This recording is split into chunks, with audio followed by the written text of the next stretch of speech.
I think, Mr. Chairman, medyo mahaba na yung time ng ating Yes, alam ko. Alam gusto ko. na siyang magpahinga. Thank you. If the president can still stay a little longer, okay lang, sir? For a couple more minutes? I am at your disposal, Sige po, sir. sige. Ako magsabi ninyo hanggang bukas tayo dito. Okay lang. Wala akong magawa. Actually, dapat, Senator Bato, nag-apologize tayo kay President for starting our hearing in the morning. Doon siya nahirapan actually siguro. In the same manner that I would like to express my apologies, especially to Senator Ontiveros, kasi sensitive sa mga ganitong, yung karakter ko, gano'n talaga. Baski saan mo ako ilagay, gano'n. Even in front of anybody. Ganon talaga ako. Bastos ako. Walang hiya ako kasi galing ako sa baba. Salamat kayo, Mr. Chair. Hindi ako sensitive. Ayaw ko lang talaga ng bastos. Ayaw ko ng walang hiya. Lalo na pag pinag-uusapan natin ng seryosong bagay ng war on drugs sa extrajudicial killings. Ako bastos man. Wala ang hiya talaga ako. Yan ang totoo.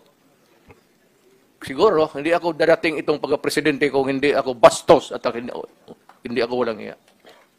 Thank you, Mr. President. I am now, hindi sa lahat ba, baka sabihin mo, magwalang hiya ako sa inyo. Hindi yan.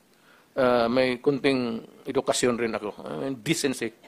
Yung demeanor ko, yung pinapakita ko sa inyo, yung galit ko, yung rage ko, sa criminal yan. I be allowed additional moments. Alam mo itong war of itong PDEA, hindi man sabihin inutil. Pero kung yung PDEA, ang asahan mo to fight drug, patay ang Pilipinas. Take it from me. Galing ako sa taas presidency. Galing ako mayor, congressman. Hindi kaya ng PDEA. Hindi nga niya alam sino yung mga, diyan sa palibot dito sa Batasan, sino yung mga drugista diyan sa pulis talaga yan. Pulis. Ang sekreto niyan is mayor, pati pulis at barangay captains. Yun lang yun. Yun ang kailangan mo. Huwag na yan generals. Pulis, kapitan, pulis, barangay. Yan. Generals, malayo masyado yan. Anak ng puta. Sorry. Wala yan. You cannot solve the problem. Nandito na lang rin tayo pag-usapan natin what's the best approach to. The best approach really is dito, sa baba. Barangay captain, tapos yung mga mayors, dapat nilang pukpukin talaga. Pag ang isang mayor, pag sinabi niya na walang droga dito sa syudad ko, hindi naman ako nagyayabang. Ay, pupunta naman kayo ng Davao kung gusto ninyo. Meron kayo. Pero pag sinabi ko, dito sa Davao, walang droga, wala talagang droga. Ay, ilang police chief dyan. Ayan, si Gamboa, Danau, pati ito, dumaan si Koy. Pag sinabi ko sa kanila, walang droga, kayo ang... Sabi ko, ipapakaw ko talaga sila sa cross. Nagpagawa ako ng cross dyan, nilagay ko sa barak sa likod. Ipapako ko yung police director dyan na pagkamay...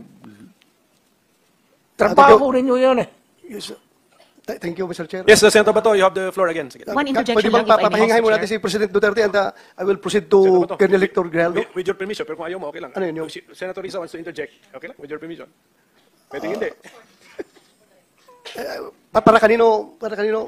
For the For record the record. only. Okay. With the permission, Senator Bato, go ahead. Dagan salamat, Mr. Chair ug Senator De La Rosa. For the record lang, in fairness sa PDEA, Philippine Drug Enforcement Agency is the lead anti-drug law enforcement agency responsible for preventing, investigating, and combating any dangerous drugs, controlled precursors, and essential chemicals within the Philippines. So, tigilin na po natin yung pagsisira at paninira sa mga Hindi ba institusyon. paninira? Because we Sinasabi need- ko, para sabihin kulang. pero may nasabi Hindi rin nila kasalanan. may Ang nasabi PDEA rin talaga hindi kulang inutil. ng tao, Pero- kulang ng organisation. Pero I heard the term, Mr. Chair, You have halos to have, inutil. Mr. President, tao, pati pondo ng pera. There are ways na i-strengthen ng PDEA na hindi natin Hindi sinasabing mo dala sa halos istorya yan dito. inutil. Actually, okay. No. Excuse me, Mr. Chair. Sige. Miyembro po ako ng committee ito, ng subcommittee at ng Senado. So, I am just making an interjection Yes, in fairness sa PDEA na isa sa mga importanteng institusyon ng law enforcement natin, particularly in suppressing the supply of drugs. For the record lang, Mr. Chair. Ako- Salamat, Mr. Chair, og Senator De Sige, La what's the Rosa. opinion of the Ako President? naging Yes, mayor, congressman, naging presidente. Ang sinasabi ko dito, wala akong tinatamaan.